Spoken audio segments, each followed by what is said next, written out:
This is the Aftermarket Radio Network.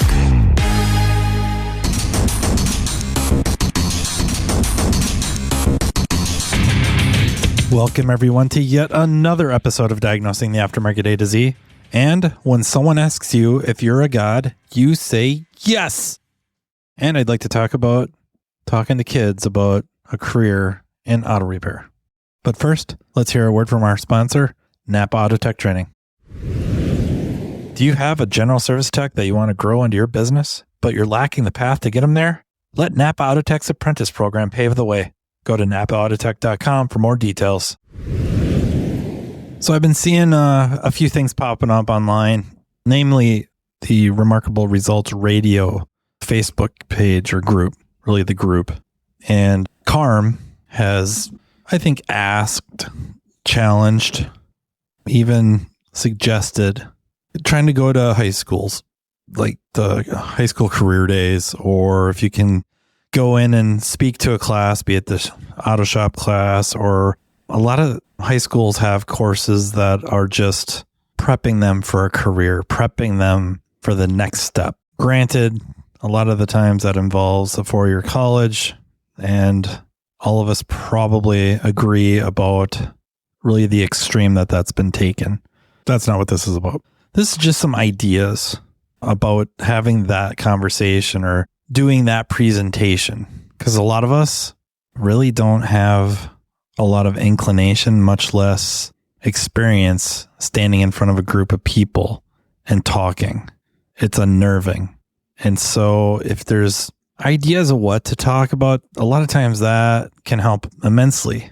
And my first idea or suggestion or example of what I like to do, which doesn't mean diddly squat actually, but I've had good luck with interaction, and that seems to get things off to a good start, off on the right foot, get that interaction with everybody, not just the boys, the young men, but also the young ladies, is talking about the scope of auto repair, not just auto repair, automotive, automobiles, cars, trucks. And the way I like to do that is, especially if there's a whiteboard, is creating a timeline. What is the life cycle of an automobile? And not just so much like the life cycle of the car itself, but in and around its design, manufacture, sales, the selling of it, the maintenance of it, the repair of it, being something breaks or they get in a car crash because we got the collision industry. I have everyone talk about anything we can fit on that timeline. Where would that go on that timeline? Like, this timeline is going to take up the entire span of the whiteboard. And if there's 2 whiteboards side to side right next to each other, probably could take up both of those. And the birthday of the car is going to be not in the middle, definitely not at the very beginning, but somewhere in that. I mean, I don't know. You can swag it. It's not that important. 20% area, maybe 10, maybe 30, somewhere in there. And we can talk about what's all involved before it leaves the assembly line. There's quite a list of things, and somebody has to design it. And it isn't just designing the car, right? It's not just the way it looks, the sheet metal, if you will, all those parts, those are being designed. The interiors. How's the interior going to be laid out? Just start thinking about that. And maybe even to the point of somebody that designs the machines or the assembly line itself to build the thing. How is this thing going to go together? What are the stages? There is so much involved before the thing rolls off the line, including on the line. And not just standing on the line, everything that goes into running that plant. And now the car is available and it's getting transported, ends up at the dealership.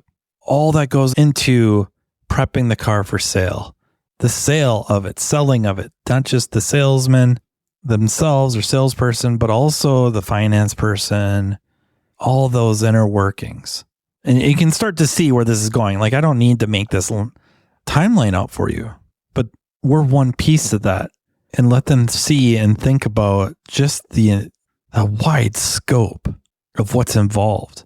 Parts people at the dealer, at parts stores, parts warehouses, and car detailing. Of course, auto repair. And then all the different segments of auto repair. Mechanical specialists, technical specialists, collision. Maybe if you want to get into ADAS, and if that's a little separate. And in some cases, you're going to have a tech that really could be dedicated to just doing ADAS and program. I don't have to tell you guys. I'm preaching to the choir here. And then how about the resale of it? And then the end of life of the vehicle. What happens to it? Does it just get crushed, salvaged out? Like, man, you get a lot of interaction. Everybody has something to say, and they might come up with stuff that you didn't even really think about. Designing accessories for it. Somebody had to design and build the eyelashes for their Dodge Neons or Volkswagen Beetles.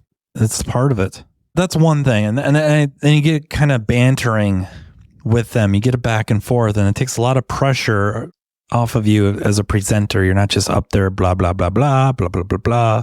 Auto repair is awesome. Everyone here should be an auto mechanic or a technical specialist or a mechanical specialist, it takes the weight off of that. And then you can go into, this is where I am. This is what I do. Or this is the segment, and my particular job is this, but I have people in the same facility that do this. I have friends that do this. I know people that do this. And you can show the scope of just the auto repair side of things. Just taking it apart, putting it back together, troubleshooting, electrical, electronics, and then module repair, or some of the hurdles we have with getting certain things to work. Even if you don't do the work, you can talk about it. Just show a couple pictures you can find off Facebook, probably diag.net. Just showing somebody has a module opened up. They're either clipped in or they've desoldered an EEPROM, something like that. You're not training these people. You're not training these kids to go out and start tearing apart modules. It's just the scope of things. Your interests can be really addressed so many different levels and different areas of the auto industry. That's kind of my first suggestion. I've had very, very good luck with that timeline, especially with interaction, especially with people that normally were probably ready to start taking a nap when they heard I was going to speak, and not because it was me, because people that know me, then yeah, they would do that because they know what to expect. A snooze fest, but an adult coming in to talk about auto repair, and they have no interest in it whatsoever, but all of a sudden now they're interacting and they've got a little bit of investment now. The next thing is I, right or wrong, I guess, I don't know. It sometimes opens a bit of can of worms, but that's what I'd like to do. I feel it's very important to address with young people that they may have been lied to for a while. And I don't do it with any intent of throwing anyone or the school itself under the bus. I really don't. I think I make that very clear, but I think we get sold a line of BS, and I don't know if it's so much my generation. I think I was maybe at the very beginning of that generation that it started, but really the following generation of follow your passion, and you'll never have to work a day in your life. I find that to be horrific advice. I find it to be misleading, derogatory to people who do work and work really hard and maybe don't necessarily enjoy every minute of their job. They do it because it pays the bills. It allows them to go do what they're passionate about. Napa Autotech training sessions are being conducted day and night in a town near you. This training caters to every level within your organization, be it a mechanical assistant, a mechanical specialist, a technology specialist, or a driver safety calibration specialist. Imagine a one-stop shop training partner in Napa Autotech that will lead your team to a path to greatness. Autotech's entry-level Build-A-Tech classes convert the untapped potential of your new hires into money-making mechanical specialists. Autotech's higher-level tech update classes introduce specialists to the world of ever-changing technologies, which prevents your shop from getting technologically stagnant. Remember, if you're not moving forward, you're falling behind. And turning to the front of the store, the AutoTech Service Advisor class is an awesome way to hone your client advocate skill set, ultimately benefiting the customer through an improved vehicle repair experience. But it doesn't stop there. Imagine an electric vehicle class that takes your specialist well past the mundane, yet necessary safety topics. Well, it's here. AutoTech's EV Ready training is a week-long curriculum that takes participants through a hands-on experience involving hybrids and electric vehicles. The session kicks off with the use of PPE and proper tooling while touching on required OSHA regulations. Then, the students dive into the lab vehicles to gain knowledge of the common high-voltage components on EV and hybrid vehicles and their function. Attendees will be taken on a path exposing them to different electric vehicle manufacturers to compare component form and location. Additionally, information about Level 1 and Level 2 charging systems will be included, along with a quick look at DC to DC charging. The operation and maintenance of subsystems are explored, including the different modes of Tesla operations, and so much more. So what are you waiting for? Commit to taking your business to the next level with Napa AutoTech training. So you could have somebody that dreams of being a race car driver. Follow your dream, follow your dream. Maybe they're not going to make it though. I mean, how many people race cars for a living and make a living at it? Sports is always a good example. What percent of people end up playing sports professionally to make a living? I'm not talking about like making millions and millions. I'm just saying make a living. It's still very, very, very few. And think about that for a second. Just the percentages of that. How many of you have gone to school with somebody that made it to the pros of any sport? I have not. Okay, actually, I lied. He's a little bit younger than me, but he made it to the NHL. And I don't know that he got to play that many games, but he was dominant in high school. He did pretty darn good. I mean, obviously, when he played college, Division I, and then I think he played very few games in the pros. I remember in high school playing against people, basketball, that were very good, dominant, all state, all conference. A couple of them went to Division I, and I think one played a little bit in the NBA. Now, it didn't last, but he was dominant. And even on maybe not the team I was on, but a couple of the ones a little bit before us, we had players that were terrific. They didn't make it to Division I. It's just the odds and what it takes to be that good, and also just the limited positions. And the same with entertainment business. And you could keep going on. I think a lot of kids, if you go ask them what they, like young kids, elementary school, what do you want to be when you grow up? I don't know that so many of them are saying they want to be a doctor or a pilot or in the military or something like that. Or like their parents want to be something like their parents. They respond with wanting to be an influencer. This is so odd. And yet that's the generation coming up and being told, follow your passion, follow your passion. They should be following the money. If you want to talk like Mike Rowe, you follow the money. Where's the money? It's probably doing something nobody else wants to do. And the other thing is follow your talent. That I hear from a gentleman by the name of Scott Galloway, who I love listening to. You follow your talent. What can you do pretty well? What can you do that you can get really, really good at? What could you go and master? And if you can do that, that's where you're going to build value, where you're going to be worth something. Again, success is a weird concept, weird definitions. Everyone's definition is kind of different. I was on a Gearbox podcast with Jimmy Purdy, and we kind of talked a little bit about the success and definition of success. And I said something that might actually be worth something on accident, but some people measure success by stuff. How much stuff do you got? What kind of stuff do you got? You got the nice big house. You got the newest cars, the nicest cars, the fastest cars. You got the cabins, the boats, the ATVs. That's success. Others, it's, do you have a family? And whatever definition that is. Is it the traditional nuclear family and that everybody's healthy and growing up to become productive citizens and all that, that is their definition of success.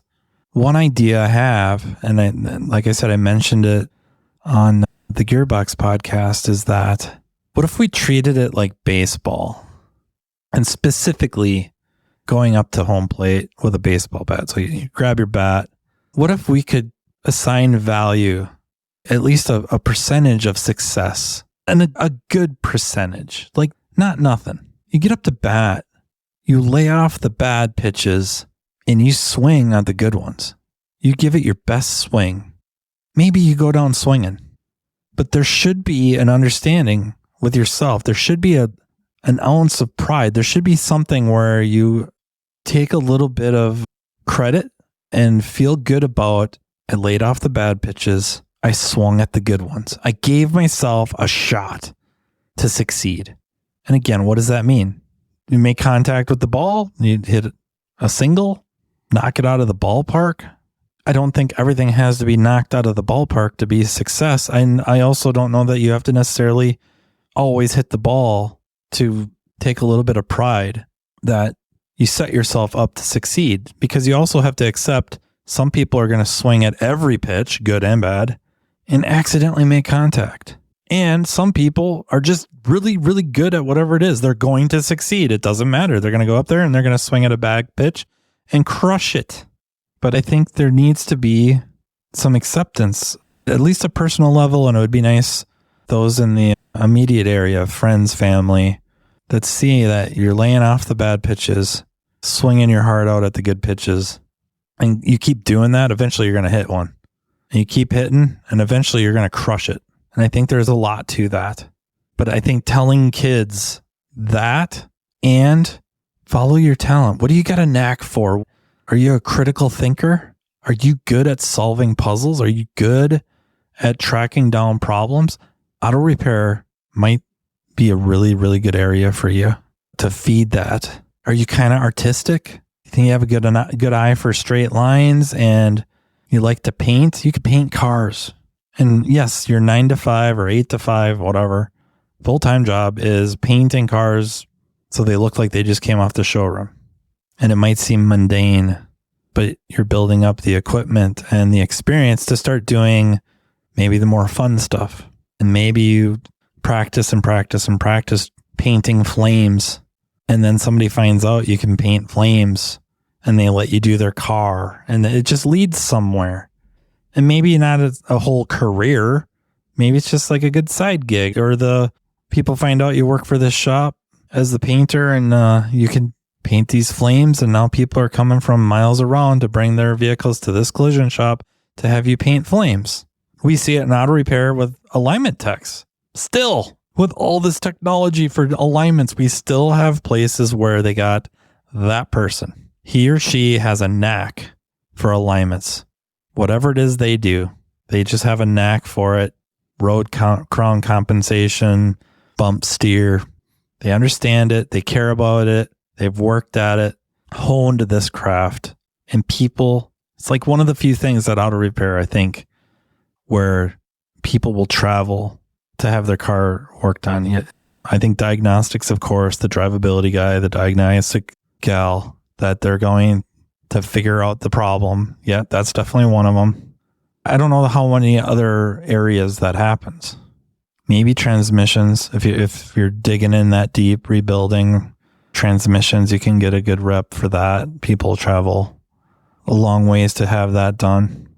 But I think the value system has to start changing a little bit. We have to stop knocking people, especially young people, for following what they're good at, doing the jobs, taking jobs, following careers with what they do very well and that they can master and become a leader of their field, top of the field. And that's where there's a lot of value, and they can get paid very, very well.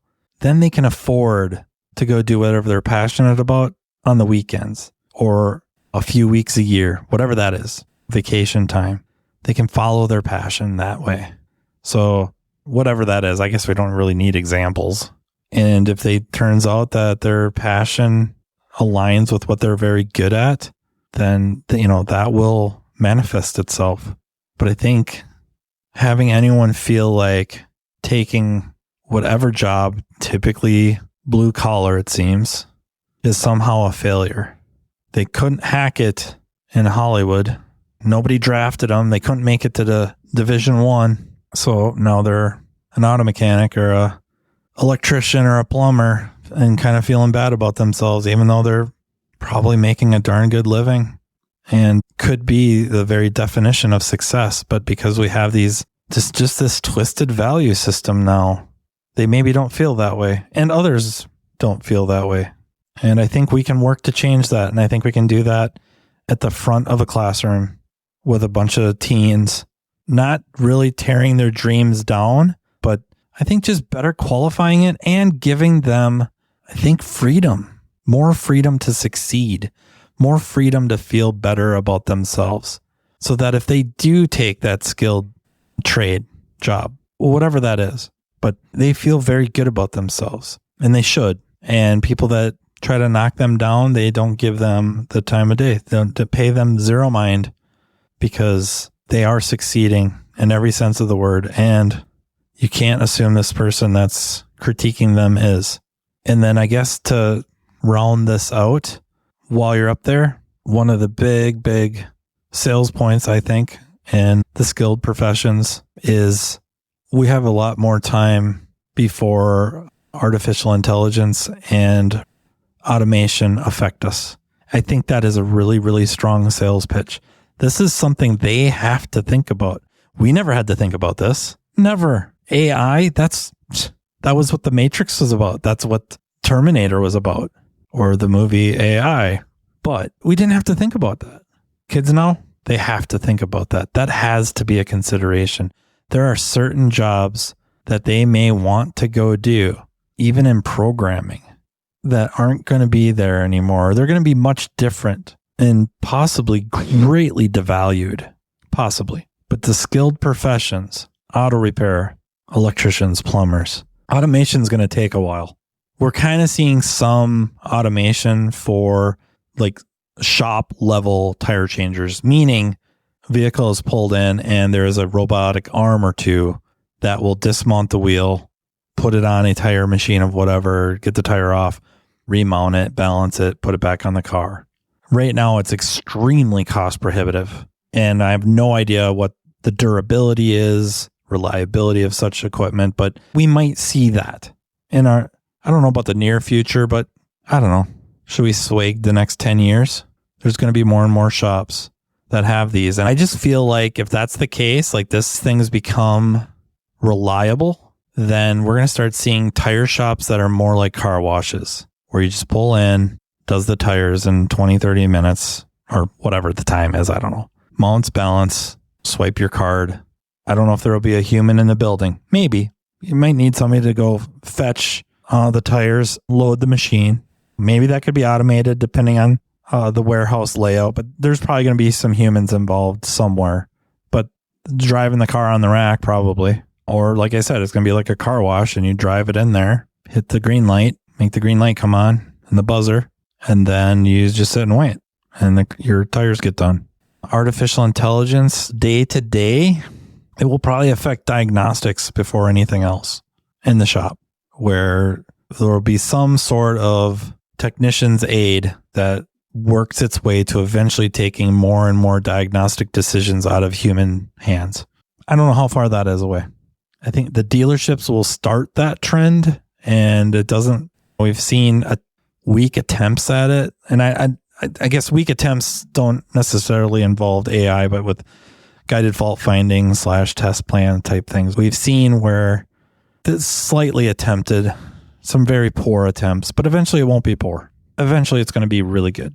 It just will. When is it going to really hit us in the indies? I don't know.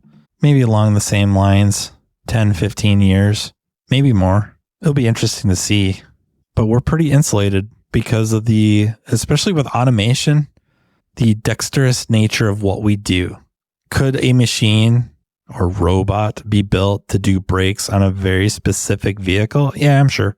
But not all makes all models. Not even multiple car lines, or I should say multiple platforms from the same car line, because they're different. And Maybe it'll start out with a lot of more undercar stuff, maybe brakes, but do you really see it getting into shocks and struts and suspension and steering and then the interior stuff?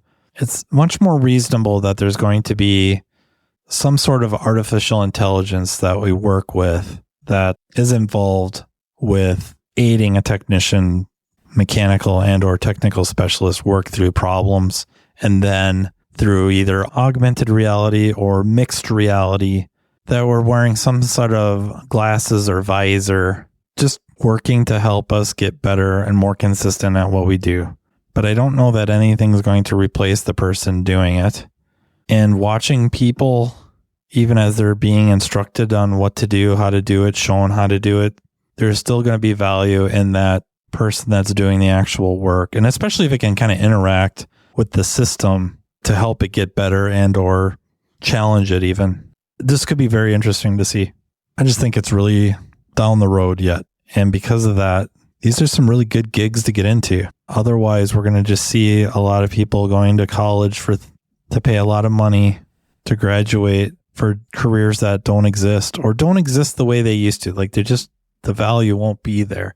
I'm not picking on liberal arts. I think there's other programs that for many years were, if somebody told you they were going into this program, you'd have thought, okay, that should be good. And then they get out and there's no jobs, or the job is devalued greatly because the involvement of AI or automation. So that's kind of the way I go about talking to, namely high schoolers, about careers in the automotive world.